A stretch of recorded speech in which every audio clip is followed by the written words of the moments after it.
This is Living Catholic with Father Don Wolf. Living Catholic is a fresh look at issues confronting each of us today. This show deals with living Catholic, what that means for Catholics, as well as the impact on the rest of society. You certainly don't have to be Catholic to enjoy this show. And now your host, Father Don Wolf. Welcome, Oklahoma, to Living Catholic. I'm Father Don Wolf, pastor of Sacred Heart Parish and rector of the Shrine of Blessed Stanley Rother. In the Catholic World News a few weeks ago, there was a report from the follow-on to the synod process in Rome. According to the article, it seemed the synodal group from Belgium wants to discuss the cessation of clerical celibacy in the Roman Church. They think this particular discipline should be on the table for discussion when it comes to the dynamics and the provisions for modern-day ministry. They think married priests are the gateway to the future. Of course, there were the usual shrieks and moans in response. Some of them came from those who are horrified to imagine such a thing might be discussed. A few came from the cheering of those who think such a discussion is way overdue. A good deal of noise seemed to arise from those who imagined that the fall of the domino of celibate clergy would be but the first in a whole series of others. The effect of this domino theory would be that it would culminate in either the complete extinguishment of the life of the church or a renewal of it, depending upon what your point of view is. One thing we can agree on, almost nobody was quiet about it. Anybody who's been around a while know this call to change the discipline of the church for its clerics has been quite loud, beginning about 5 decades ago. When the changes of the Second Vatican Council were making their way through the church, it became popular to imagine that this aspect of the priestly life would change as well. At that time, so many practices that had been taught as unchangeable were in fact changing. This additional aspect of church life, many people thought, would be subject to the same prospect of change. For generations, it had been said the Mass was in Latin, for example, and would never change. And suddenly, Mass was in English. And again, many had imagined only the fingers of a priest could touch the sacred host. Quickly, there were extraordinary ministers. One change was enough to prompt the expectation of other changes. It only seemed logical to imagine a married priesthood. At this time, there was not a lot of appreciation of the changes that were happening. Many times, the teaching people had received had been inadequate for them to understand what was taking place. Yeah, Mass was in Latin in the Catholic Church, but it had been in Aramaic and Greek before it was in Latin. It was also in many other languages in the other rites of the Church, like Syro-Malabar, Ukrainian, Mozarabic, etc. Going from Latin to English, that is, from a traditional language to the language of the people, wasn't so much a crazy innovation as it was a return to an older tradition, a tradition not much taught, but still real. And yes, the Eucharist had been distributed exclusively by priests in the living memory of most people, but in the oldest traditions, it had also been carried to the sick and ministered by lay people. Again, the, quote, innovations, unquote, of the Second Vatican Council's changes were a return to something much older rather than a completely new invention for its own sake. But most people didn't know that. All they saw was that things they had never imagined suddenly were happening in their midst. They began to prepare themselves for even more changes. They had a right to. There were married priests in the Catholic Church for more than 1,000 years before the discipline of mandatory celibacy was practiced. For more than half its life, the Church made its way in the world with priests who were married and raised their families while carrying on their pastoral duties. Anyone proposing a married clergy had a lot of history on their side. It wasn't a lot of modern history, but it was in fact the case that the Church had married clergy for longer than it had a clergy that was required to be celibate. It only made sense for the folks in the pews and for the advocates of this change to imagine this change to be just around the corner. In fact, it was commonly known that around this time there were some seminarians who were ordained who imagined their commitment to celibacy was something that would be passing away quickly. Some of them were ordained expecting to be able to marry in short order. They were, as we know now, disappointed. When it became clear this change wasn't going to come about as soon as they had thought, they were faced with a crisis about whether to stay or to go. Being ordained, thinking one thing, they were faced with another. It was a tough time for them. In fact, it was a tough time for everyone. Lack of clarity and certainty is always difficult, and expectations can become murky even when authorities are trying to be clear and definitive about what they say and promise. It was that way in the church in the 60s and 70s. When I was ordained a deacon and was assigned to a parish in 1980, our seminary had a workshop for all of the pastors who were going to work with us in their parishes. The rector of the seminary began his talk to these pastors by describing the world of the seminarian in our time. He pointed out that we were some of the first classes in quite a while who would be ordained without the lurking expectation of this change in the back of our minds. He said, "It's become clear to everyone the church is not going to change this discipline. Our men know that now." He was trying to reassure our pastors that we were clear in what we were saying yes to at ordination time. Lifelong celibacy was part of our expectation for the future. But all that just gets us up to today. Should mandatory celibacy come to an end? Is it time to reconsider this aspect of the church's ministry? It's a discussion worth having, especially since throughout the Western world there is a definite shortage of those who are willing to accept this discipline. Wouldn't it make sense to have a discussion about whether we're getting what we want when it comes to this practice among us? Certainly the folks at big corporations and in the military, they're willing to sit down and ask themselves whether they're getting the bang for the buck they want. And if they're not, they make plans to do something different. Shouldn't we? At least that's the point of the view of the folks from Belgium. We should begin to have a conversation. And as far as conversations go, what's not to like? There is the experience that the folks who promote conversations often tend to keep promoting them until the conversation turns out the way they want. Then there shouldn't be any more conversations, only action. Gay marriage, mail-in voting, vaccine requirements, and the content of library books, they've all followed that pattern. The conversations are initiated, they conclude, and then immediately they begin again until a favorable decision is reached by those who promoted the conversation, and then it comes to an end. After that, no conversation is encouraged, sometimes not even allowed. So conversation isn't always just a call for consideration, at least not in our context. It's often a call for advocacy and agitation, rather than simply a request for consideration and adjudication. But that shouldn't keep anyone from wondering about the possibilities. After all, we're all aware that many young men who would consider the priesthood if only it was not required to give up the prospect of a spouse and a family. Most of the time when a young man in the seminary decides to leave, it's because he has discerned that he would rather marry than be celibate. In a world of a chronic clergy shortage, wouldn't beginning a conversation, including one that seems interminable, be worth it? For all those people who have a mother who wasn't attended at her deathbed, or a son or daughter who sought religious counsel and couldn't find it, or a friend who needed to go to confession but it was not available, it's a worthy topic to consider. Why not now? And why not in the context of the meaning of the ministry and effectiveness in the church? Certainly those things count. The only thing to keep in mind is that when the conversation begins, we have to include the whole range of realities, not simply the question about whether we want celibate priests or married priests. Just a few weeks ago at a fundraiser for Oklahoma Catholic Radio, a question and answer segment was included in the after-dinner time. Someone in the audience asked about married priests, and the 4 priests on the dais were invited to respond. The responses were wide-ranging, from the expense involved in having a married priesthood to the delights of having more priests available.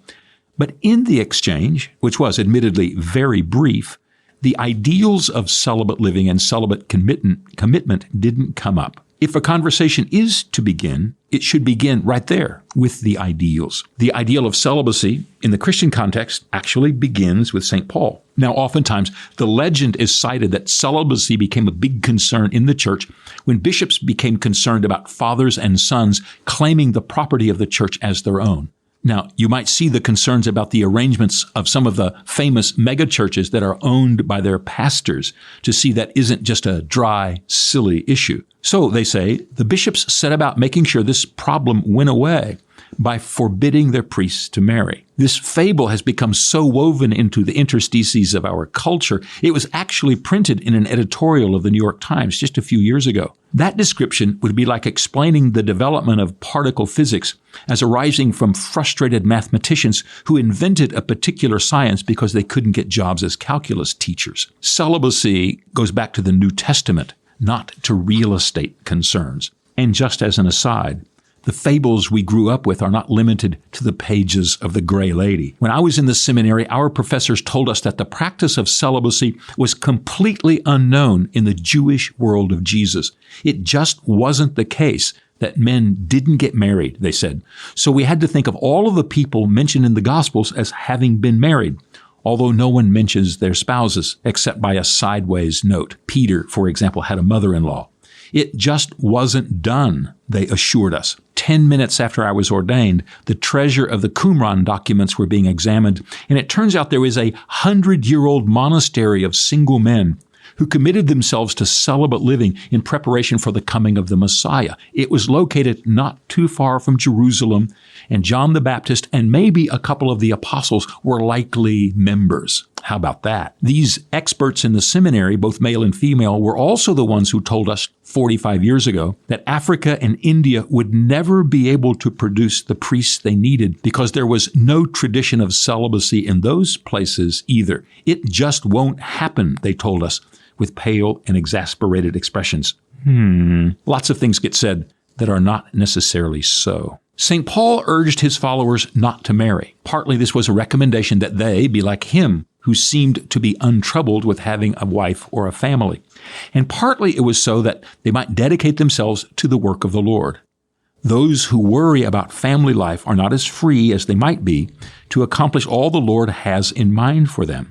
At least that was his counsel. While there were not recommendations about the priests of the church, and we know both priests and bishops were married at that time, the justification for celibacy in the church and the urging of its practice and disciplines go back to the earliest days. We should also make mention of the fact that Jesus seems to have been unmarried. While every 20 years or so some scholar makes a new splash in an old pond by asserting that Jesus had a wife, the complete absence of mention in the Gospels, as well as no mention of his sons and daughters, and not having them would have been thought a true curse, seems to shut the door on the wilder speculations about Jesus' spouse. From the very earliest part of the church, there has been a recommendation to follow Paul's advice, with the additional reminder that in imitation of Jesus himself, it might be good to enter into the discipline of celibate living. During the growth of the church in the Roman Empire, this practice was a constant among the practitioners of the faith there. Not everybody and not everywhere, of course, but celibacy was highly valued and faithfully celebrated. As in most times, it was also highly political. Men and women were entrusted with the duty, after all, of carrying on the family name and the family devotion to their household gods, which were celebrated as the foundation of the structure of the whole empire. When men refused to marry, and especially when young women refused to acknowledge their father's arrangements for matrimony, they were often put to death as a threat to the integrity of Roman life. Celibacy was an expression of freedom in the most basic sense, especially among women, and especially among the rich. It's frankly astounding to read the accounts of the young virgins from wealthy families who were put to death for choosing not to marry the man of their father's dreams, and usually put to death with the slaves or servants who had converted them to the faith. So much for bishops being concerned about property deeds. Certainly, after the legalization of the faith, when it became acceptable to be a believer in the empire, there was a renewed emphasis on the power of celibacy to express the commitment to God's service. As the age of persecution came to an end, the church was concerned people had grown slack in their commitments to the faith. The monks and nuns at this time highlighted a new depth of commitment to the faith by their willingness to embrace the tradition of celibate living, showing the depth of their desire to follow Christ in all things. Celibacy has been a part of the church practice since the beginning. In the 12th century, when the discipline of celibacy was required of all priests in the Roman Church, celibacy had been this norm of practice for some people throughout the time. It wasn't unknown, and it certainly wasn't an invention of the day or an innovation of the moment. The discipline that all priests were to be celibate, now that was something new. But again, the practice of celibate living was not an innovation. The extension of the practice as an expectation of all priests everywhere, that was new. That may seem like something of a bad deal for priests. Maybe it is. But in the context of our time, even in the context of today, until about 10 minutes ago, it was not necessarily so. For example, the teaching fellows at the major English universities were expected to remain unmarried. In any novel about English public schools, the majority of those who taught and tutored in those schools were also unmarried. Among the German general staff into the first decades of the 20th century, the officers there were not allowed to marry until they were 40 years old. And many of the major medical schools in the country did not permit candidates who were married to study to become doctors long into the 20th century. Even today, you can go on websites where serious proponents of a strong military decry that young recruits in the armed forces join up with their spouses in tow. It would be better to have young unmarried soldiers than to live with the complications of spouses and children, they say. These are outliers, of course. There never were very many professors, and the number of Teutonic staff officers were always minuscule. But those were expectations, and they were observed and practiced while they remained in force. Apparently, they seemed to make sense to those who held them and to those who fulfilled them. We need to remember that not everyone felt the same way about marriage and family that we feel today. Much more common today is the insistence that marriage not be permanent or fruitful. In a remarkable article from The Atlantic from 20 years ago, the author wrote her long prescription for how young women can begin to climb to the highest in their careers, where long hours and total dedication are the presumptions for everyone. She recommended that married women, if you do think you can be married and still pursue a high-octane career choice, that married women should harvest and freeze their eggs so that when they are well and truly established in their chosen work, after having dedicated the first 20 years of their productive lives to their bosses and their jobs, and having discarded or finally accepted the partner of their choice, they could consider having a child. While not a prescription for celibate living exactly, it is an admission, full-throated and without condition, that if you want to succeed, there's no place for a spouse or a family. Work is first, second, and last if you want to matter in the world. That was her serious recommendation for all those who wanted to take their feminism seriously and achieve in this world of ours. So we might consider these elements if and when a conversation is scheduled to take place. There are other minor issues, I know, and these other aspects of having a married clergy also come in. These are ones that would affect the average believer a whole lot more than talk of tradition. And number one is the expense. When I was a pastor in a small town in southwest Oklahoma, my associate and I struggled to pastor the home parish in our 4 missions. At the same time, while I was there, one of the local churches in town lost its pastor. And for 5 years, they went without one. This wasn't because no one was getting ordained. It was because no one was available to take the job for the meager salary they could afford to pay. And I might mention the salary they could afford was 400% higher than what I was making as the pastor of my parish with 25 years experience. But there were no takers. Our parish never missed Mass once. They went without a pastor for 250 Sundays. It's a minor point, I know. We all find a way to pay for what we want. If there were a married clergy beginning tomorrow, our parishes would find a way to make what they needed happen. And in a generation, everybody would wonder what all the fuss was about. But for anybody who imagines that if there were a married clergy, everything would remain the same, except there'd be more priests to do more things in more places, it just wouldn't be so. Just so that we all know, you can't change things and expect them to remain the same. Life doesn't work that way. And finally, we should stop and take note of one more additional fact. Marriage seems to be in gigantic trouble. Almost 30% of all households in the United States are one person. So 1 person in 3 is living alone. The statistics of marriage and divorce are stubbornly high. Divorce rates have gone down, but mostly because so few people are actually getting married in the first place. Of those people who are living as a couple, less than half have entered into marriage. It makes for some grim news about the future of the institution as an institution. As an Episcopal priest wrote in the journal America more than 20 years ago, a married clergy means a divorced and remarried clergy. If we imagine the rules will change and legions of chipper young men and their devoted wives will appear to fill our ranks, finally, we may be disappointed. Not to mention children.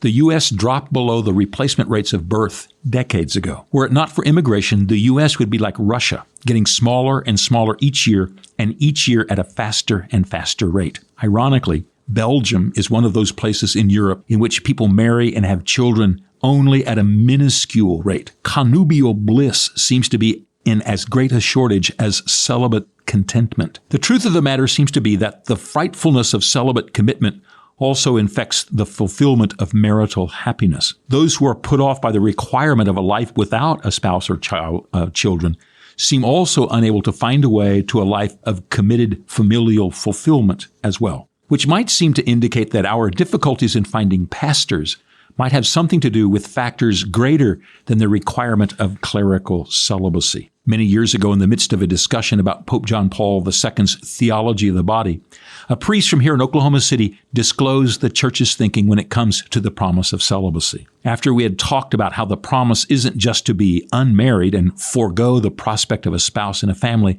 but instead, he said, the promise is to be celibate for the sake of the kingdom. That is, the choice is to adopt a state in life pointing toward the coming of God's kingdom. And it makes sense only in the context of God's promises. This priest explained, somebody has to love the church best. That's what we do. We strive to love the church most and to give her our best. She is the body of Christ after all. She deserves the best we can give. The discussion never really ends. Then again, neither does the challenge of falling in love. Maybe we shouldn't be afraid of either, as long as we're not afraid of being in love. Back in just a moment.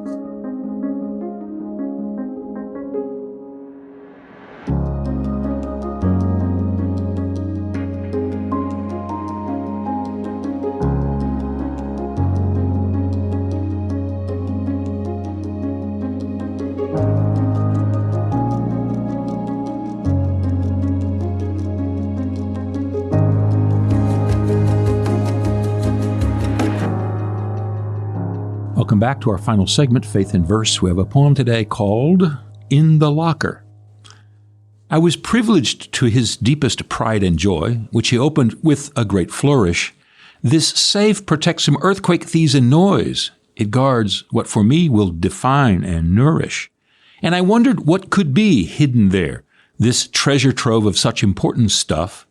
If he protects what he values as such, then where would he keep that which he loves just as much? The knob was spun and the wheel turned freely, and the door opened smoothly and wide. All that was vacuous was shown, really, so I could gaze upon that which was his pride. Rack upon rack of rifles, all stacked there, notable and personal, all mixed in together. The famous and the forgettable, jumbled with care, new shine and oil among those scarred and weathered. 120 guns, I hastily counted out, an arsenal of possibilities for one man, more than enough for protection thereabout, a pretty fair and complete armament stand.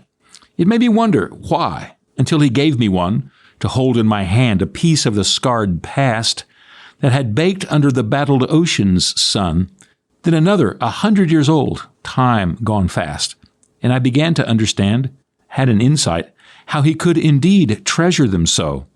They were his connection to yesterday's light, to what was solid, to what he could know. Odd, I suppose, to find the sublime there, amid the gun oil and oaken stocks stacked high. But truth, we find, is not always where the arc of beauty and the depth of symmetry lie, but in that which quickens the heart to see what is otherwise blind to the capacity of sight, including these sordid arms, evidently, to become, for such a one, a source of light. That's In the Locker.